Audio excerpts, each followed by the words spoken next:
what we have come to see as women's low participation in governance. And it's just not just governance alone.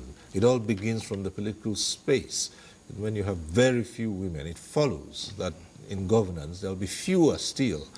And attempts have been made in the past for what we have seen, which has ended up being mere tokenism.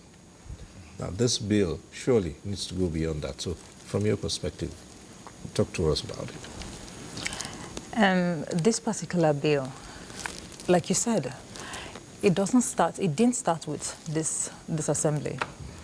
Let me give you, with regards to the 9th Assembly, for example, there were several bills, gender-sensitive bills, like, okay, let us try to include the women.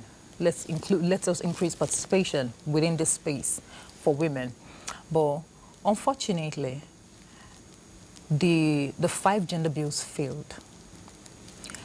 And they failed largely because of lack of understanding.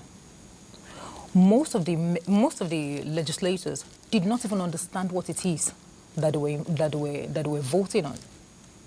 It was a case of lumping everything together. Oh, their gender bills. Automatically, they did not want to understand what it was all about. We're in a society where we have gender biases greatly ingrained in our system. Cultural, religious, it seeps into everything. So by the time you have a house that is filled with men, and you now tell them, oh, women have rights, and where? So it wasn't surprising that the bills failed.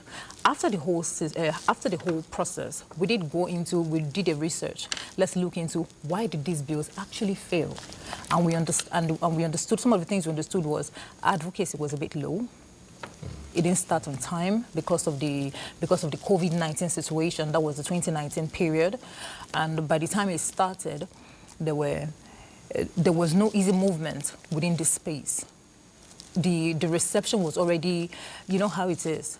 The male is a male-dominated area, and automatically they're defensive when you hear we want rights for women. But in this particular time, we're trying to advocacy starting quite early. Okay.